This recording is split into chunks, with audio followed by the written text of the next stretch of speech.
जय हिंद प्यारे भाइयों और बहनों। तो फिर से स्वागत है एक नए धाकड़ वीडियो में। तो आज के इस वीडियो में समांतर श्रेणी को पहचानना सीखेंगे कि कैसे यदि कोई समांतर श्रेणी को एपी भी कहते हैं, कोई भी समांतर श्रेणी दिया रहेगा उसको हम कैसे पहचानेंगे कि वह समांतर श्रेणी में है या नहीं है।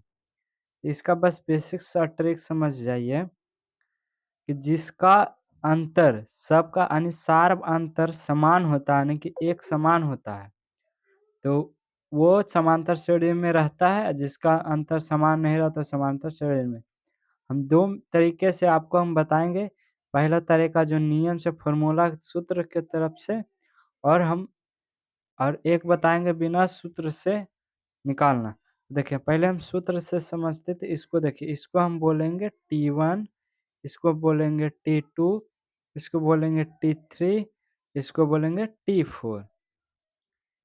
इसको हम बोलते हैं प्रथम पद को T1, T2, T3, T4। T मतलब यहाँ पर टर्म हो गया। उसके बाद हम क्या करेंगे, हमें D निकालना है। D निकालना यानी सार्वधातुक, तो T2 माइनस T1 यहाँ पर हो गया। T2 यानी कि 4 माइनस 2 बराबर की 2। यहाँ सार्वधातुक कितना आया, 2 आया। फिर दूसरा D बराबर फिर से निकालेंगे T3 minus T2, T3 minus T2। यहाँ 8 में से 4 चला जाएगा, यहाँ बच जाएगा 4। कितना, 8 में से 4 चला जाएगा तो यहाँ पर बच जाएगा 4। उसके बाद हम देखते हैं D बराबर फिर एक तरह निकालते हैं यहाँ पर T4 माइनस T3। तो T4 कितना हमारा 16 माइनस 8, यहाँ पर आ गया 8।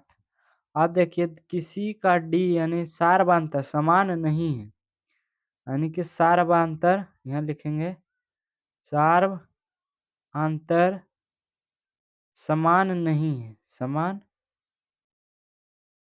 नहीं है। देखिए किसी का सार्वधातुक समान नहीं है, सबका सार्वधातुक गलत है, यानी कि इसका 2, इसका 4, इसका 8 है। ये सार्वधातुक समान नहीं है तो इसलिए होगा अतः समांतर श्रेणी में नहीं है, क्योंकि इसका D समान नहीं है। ये हो गया सूत्र से। अब हम यह समांतर श्रेणी में क्यों नहीं, इसका क्योंकि D बराबर आपस में नहीं है। अब देखिए दूसरा क्वेश्चन समझते हैं बिना फॉर्मूला के कैसे निकालेंगे। तो यहाँ पर देखिए सीधा देखिए दो दो का लीजिए, दो दो का पेयर बना लीजिए। ये 2 का बनाए, फिर ये 2 का बना लीजिए, फिर ये 2 का बना लीजिए। उसके बाद देखिए पीछे से आगे को घटाना है, तो 10 में से 6 4 जाएगा तो यहाँ पर 6 बचेगा, प्लस का 6 यानी कि जुट रहा है। देखिए पीछे से घटाना, पीछे से आगे की ओर घटाना। तो 10 में से 16 जाएगा तो यहाँ प्लस 6, फिर 22 में से 16 घटाएंगे तो प्लस 6। यहाँ पर देखिए आप देखेंगे कि D बराबर आ गया हमारा प्लस 6, क्योंकि D माने डिफरेंस होता है, यानी कि अंतर। अंतर दोनों का क्या है, समान है, सबका समान है। तो ये लिख देंगे समांतर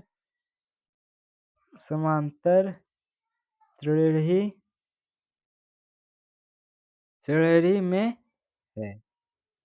पहचाने क्या तरीका है, यानी D समान है। देखिए यहाँ पर 6 6 6, पर यहाँ पर नहीं था समान, यहाँ आ गया था 2 4 और 8 आ गया, तो समांतर नहीं है।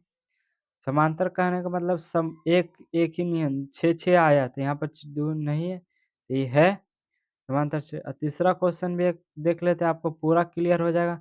हम क्या बोले, दोनों का पहले ये ले लीजिए, 2 का पेयर बनाए, फिर ऊपर से 2 का पेयर बनाए, फिर इधर से 2 का पेयर बना ले। 2 नीचे 2 ऊपर, अगर आगे रहता और आगे भी रहता तो हम 2 का, यानी कि जो एक पहला लिए फिर लास्ट से ही शुरू करना है।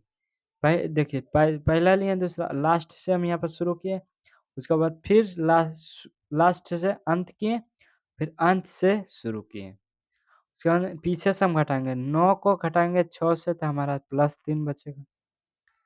अब 12 को 9 से घटाएंगे तो +3 हमारा बचेगा।